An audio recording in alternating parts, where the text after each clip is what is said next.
kami para mag-ski. Ang sarap nun! Ang sarap naman nun. Gusto ko rin pumunta doon.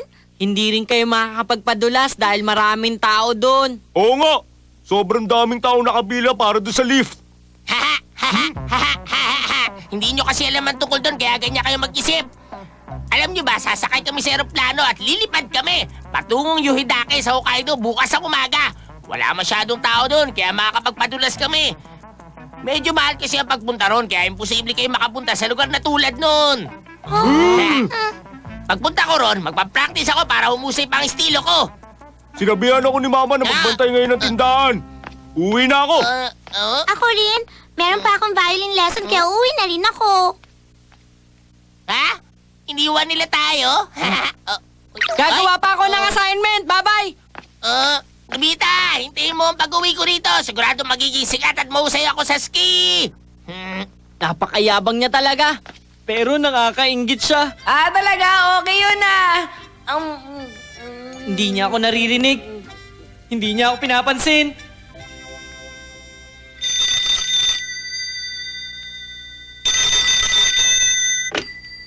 Hello, sino po ito? Ay, Nobita! Oo, bakit Suneo? Nandito na kami ngayon sa lodge. Malapit na kami mag-ski. Excited na nga ako eh. Ayos ang snow ngayon dito. The best talaga ito. Ganun ba? O sige! Yung grenade kasi, parang pambata lang yun. Kaya tour ski ang gagawin namin. Tour ski! Ay, nako. Sa katulad mo hindi marunong mag-ski, kahit sabihin ko pa sa'yo, wala akong kwenta. Soneo! Suneo, halika na. Bilisan mo. Aba!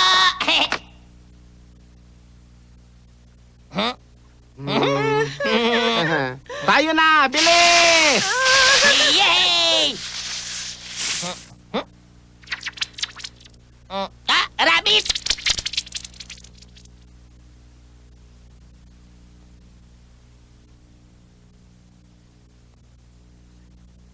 Tama. Hindi ako magpapatalo. Pupunta ako sa Yohidake para mag-practice. Sa 3 metro nga lang, di ka makapagpadulas eh. Kaya nga ako magpa-practice eh. Ilabas mo na nga ang doku. Nung nakaraan, nasira ang lock kaya hindi na magamit to. Ang malas naman. Gusto ko pa naman silang gulatin lahat. Doraemon! Siguro akala mo okay lang sa akin na hindi ako marunong mag-ski. Naku po. Akala mo ba okay lang sa akin kapag niloko nila ako? Hindi naman sa ganun, Nobita. Siyempre, gusto ko maging magaling ka sa ski. Kung ganon, ilabas mo na. Kung talagang ganon ang iniisip mo. Talaga ba magpa-practice ka mag-ski? Totoo ba yung sinasabi mo? Ito ang makina para sa kapatagan! Subukan natin ang lugar. Subukan muna natin yung lugar na malapit lang dito sa atin. Nobita, pumunta ka rito sandali. Una, guguhit tayo gamit ang chalk na ito.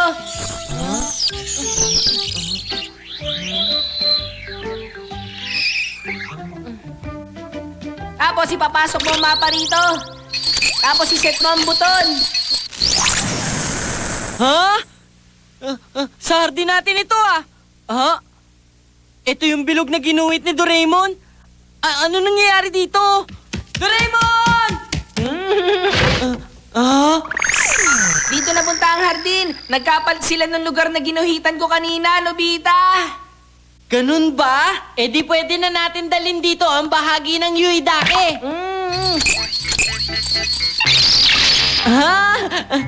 Doraemon, bilisan mo na! Gamitin mo tong chalk. Sige, lakihan mo ang pagguhit mo. Gamit yan. Ayan, tapos na. Nasa loob na ang mapa, kaya pipiliin na lang natin ang lugar na gusto natin. Napakalaki kasi ng Yuhidake. Piliin natin ang medyo nakatagilid na lugar. Ayan, subukan natin to.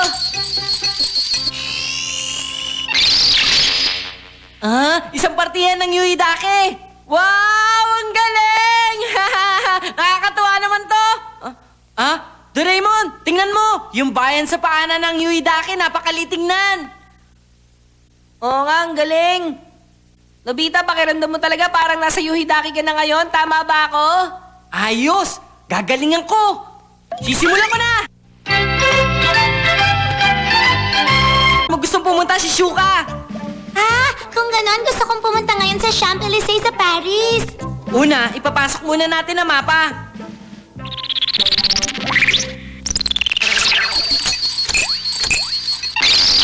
Ayan, si Shuka! Yan na ang Champ Elysee. Sige, tingnan mo na. Ito na ba yung Champs-Élysées, Nobita? Isang puno ng chestnut at aspalto, di ba? Baka hindi ito. Wala akong magagawa. Konting bahagi lang yun ang pwede mapunta.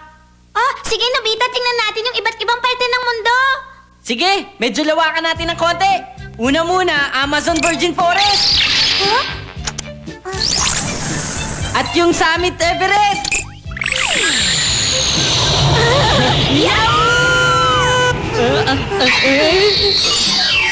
Sabana sa Africa. Wala namang kahit ano dyan, Ano? Teka. Muntik na tayo doon, si Shuka. Oo nga. Sige, Nobita, maligo naman tayo sa Hawaii. Okay. Ganun nga nangyari. Oras na ng hapunan. Umuwi na tayo. Nagugutom na rin kasi ako. Sa ulitin na lang Ingat ka. Bye-bye. Nobita, tama na. Nobita, akala ko ba naman seryoso ka nagpa-practice dito? Kasi ang sikip dito Palagi ako nabubunggo. Hindi ako makapag-ski na maayos. Oo nga. Tama ka sa sinasabi mo. Di ba? Uuwi na ako. At sandali! Shuka, sandali lang! Kasi kailangan ko nang umuwi dahil hapunan na. Nag-enjoy ako, Nobita. Sige, bukas ulit! Sige, bye-bye.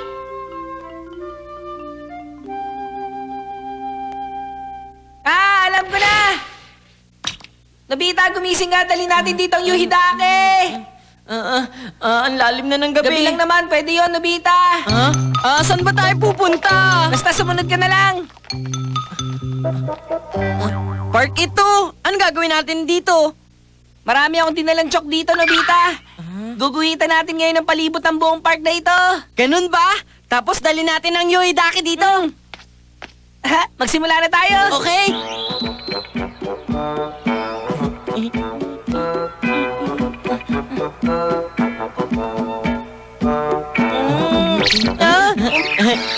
Ay, sa wakas natapos din. Dali na natin ngayon ang Yuhidake dito. Eto na!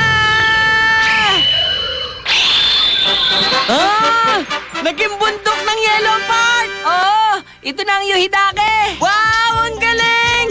Isang malawak na yelo! Yelo! Yelo! Gumawa tayo ng snowball! Hoy, Nobita! Bakit? Magpa-practice ka ng ski, di ba? Oo nga pala, no? Okay, tara na! Yahoo! Okay!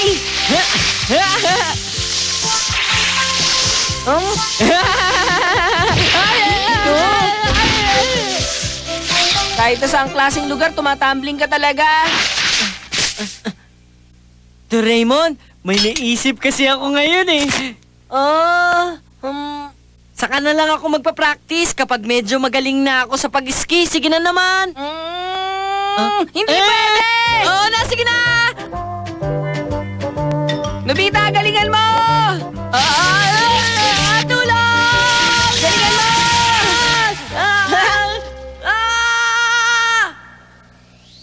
Taglolo! Tulungan niyo po kami!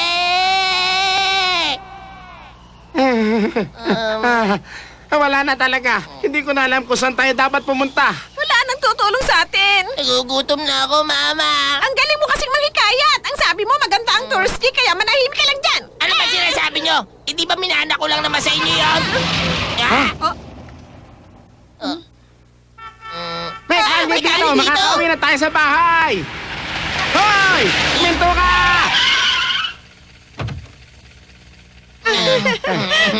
Pakibilisan lang to hanggang sa lodge. Ha? Ano po? Saan po yung sinasabi ninyong lodge? Saan pa ba di sa Yuhidake Lodge? Saan Yuhidake po ba yun? Saan pa ba yan di sa Hokkaido Mountain Range? Napakahangal mo naman, taxi driver ka. Pero malaki po sigil ko sa lugar na yon, sir. Walang problema sa pagbayad. Bilisan mo na. Oo nga, bilisan mo na! Ayoko na! Hindi mo kasi gusto matuto Naglabas pa naman ako ng dogo pero palagi ka naman ganito, Nobita. Ayoko na! Oo na, sige na. Ibabalik ko na sa park to. Nakakauwi na tayo! Akala ko kung ano nang mangyayari sa atin. Pagdating natin sa lodge, maligo agad tayo, ha? Sige. 780 kilometers pa, Hokkaido! Nobita, bilisan mo! Ayoko na.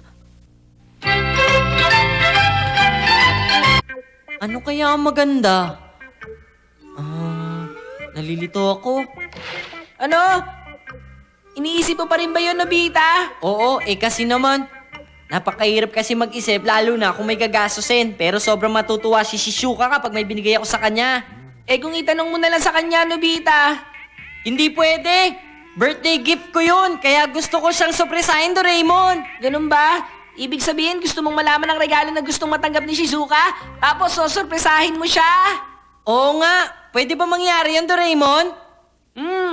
Pero, kailangan muna natin makakuha ng isang gamit na galing kay Shizuka, Nobita! Isang gamit? Salamin para sa pagbubunot ng buhok! Habang nakikita kita rito, ipapasok ko ang kamay ko. Aray, sino yun? Ang sakit naman nun! Nobita! Sino Tingnan yun? mo! Heto! Ganun pala, sa pamamagitan nito, hindi niya malalaman kung anong gagawin ko sa kanya. Shizuka! Hi, ikaw pala, Nobita. May kailangan ka ba? Wala naman. Ang totoo niyan, hindi naman ganun kahalaga ang pinunta ko dito. Teka, diyan ka lang muna sandali Oh, anong ginagawa mo? Ay, naku, parang may kumakalipit sa ulo ko ngayon lang. Pero baka imahinasyon ko lang. Tagumpay! Ayan na ang buhok ni Shizuka. Anong gagawin natin dito? Okay, eto na! Surveyor! Surveyor? Oh, ibig sabihin kahit na anong selang bumubuo sa katawan ng tao, kahit isa lang na makuha mo sa isang tao, mga genetic codes niya lang ang lalabas dyan at makikita mo. Hindi lang mukha ng taong yon, kundi pati ugali at ang pag-iisip niya ay malalaman mo. Ang halimbawa ay isang piraso ng buhok. Huwag ka na magpaliwanag, gawin mo na kaya! Oo nga, kahit ipaliwanag ko sa'yo, hindi mo maintindihan.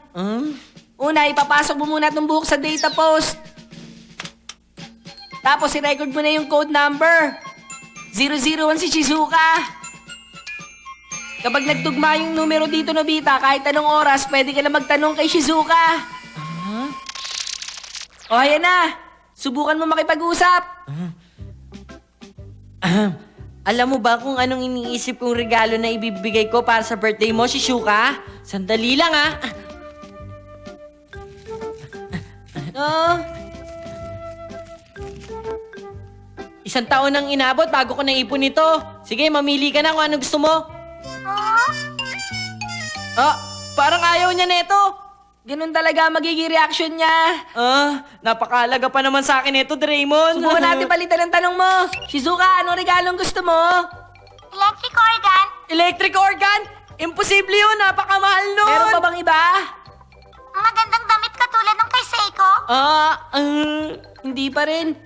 May iba ka pa bang gusto? Tennis court? Gusto ko magkaroon kami ng sardine. Imposible yun! Imposible yun! Napaka-imposible nun! Hindi kasi siya ang totoong si Shizuka, kaya hindi niya alam ang budget mo. Huwag ka naman lungkot dyan, Nobita. Anong dapat natin gawin ngayon? Ano kayang ibibigay ni Nadamulig at Tsuneya sa kanya? Oo nga, alamin natin yun, Doraemon! Gusto mong malaman ang regalo ko? Oo! Napakaganda nun. Sa tingin ko, maiyak talaga si Shuka sa tuwa. Hindi ko sasabihin sa'yo, no? Kung ayaw mo sabihin, edi wag! Aray! Ano ba yun? Ano kaya yun? Hoy, Damulag! Ang ingay mo naman! Ano ba kailangan mo? Damulag? Kung may kailangan ka, sabihin mo na agad sa akin! Sa sandali lang! Bilisan mo na! Ito na.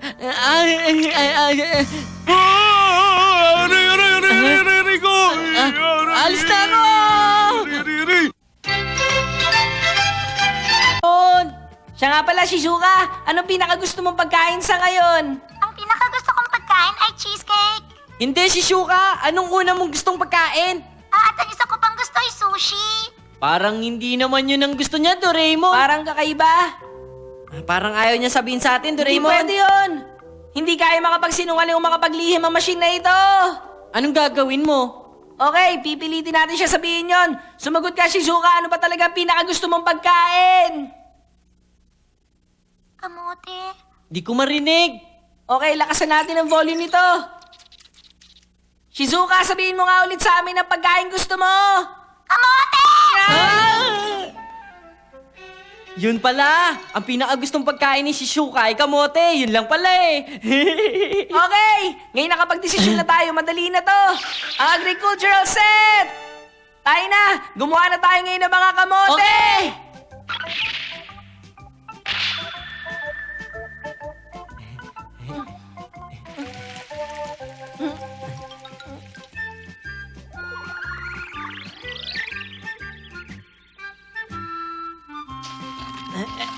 Ang galing! Ang dami nating kamote! Eto pa! Siguradong matutuwa si Shizuka nito. Happy birthday to you! Happy birthday to you! Happy birthday, dear Shizuka! Happy birthday to you!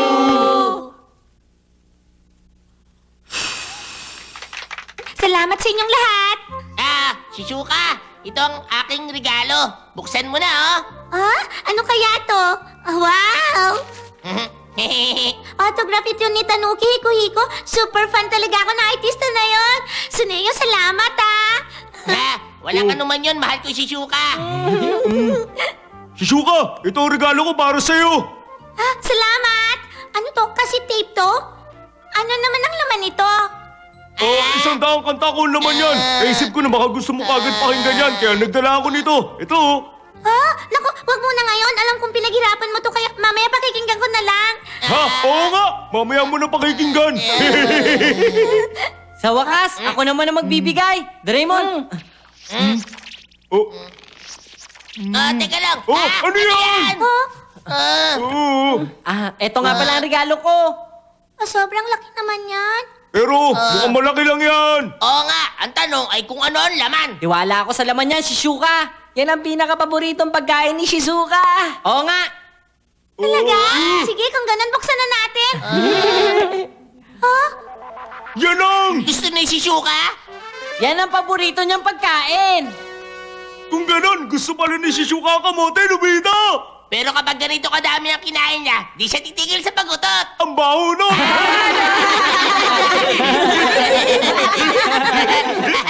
Ano, Shizuka, nagustuhan mo ba ang regalo ko? Nobita, ayaw para sa'yo. Alis ka na dito. Shizuka! Bakit kaya siya nagalit? Ay! Shizuka! Bakit siya nagalit ng ganon?